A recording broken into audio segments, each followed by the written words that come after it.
Now let's talk. I spoke before about Penny Wong and her colonialism speech, which I just thought was grotesque. Rita, your thoughts on it? Well, she's been roundly mocked for it.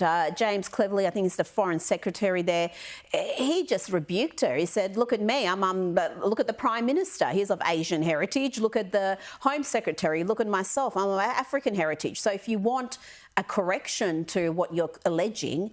What is the correction? Let's have a listen to Penny Wong. Let's have a listen to her.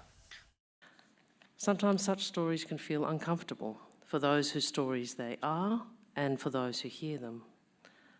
But understanding the past enables us to better share the present and the future. It gives us the opportunity to find more common ground than if we stay sheltered in narrower versions of our country's histories.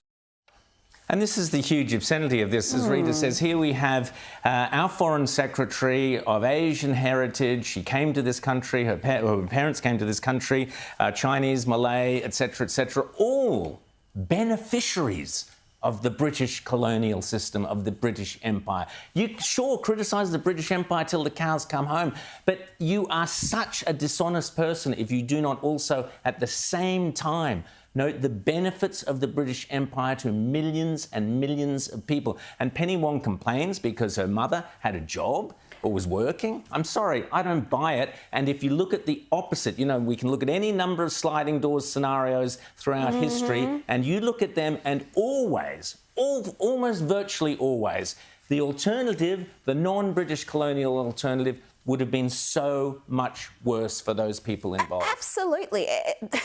What country that didn't benefit from British colonialism has the sort of diversity and has people in positions of power at the very top of the country from all sorts of different backgrounds? I mean, you can go through all sorts of Middle Eastern countries, Asian countries, African countries, and you would not see the sort of diversity and the equality of opportunity that we see in countries like Australia. And you know what? She also gave a speech in France, but there was no colonial talk there. There was nothing there about it.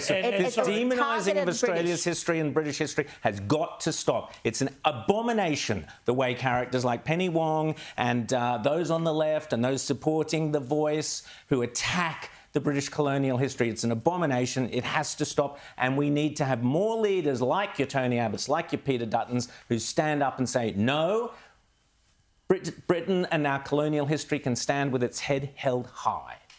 Well, I was just going to say that this is just one step of a much broader program by this government to unhitch Australia from its British and 100% and demonise it. We saw this week, in just the last 2 weeks, we have, what have we seen? We've seen this attack on Britain here. We've seen the removal of King Charles from the $5 note. Yep. We saw nice the declaration. We saw the declaration that public servants in Australian government public service positions did not have to take the Australia Day public holiday off. Yep. We see time and time again, the entire program here is to unhitch and undo all of that heritage because Labour cannot stand our British roots. They think it is all Menzian. They think it is all racist. They think it's all fusty and honours and all of that stuff which they hate, and they want to remake Australia in a new woke republic. And Albanese is at the heart of this. As you said, the $5 note, that was what an idiotic thing to do.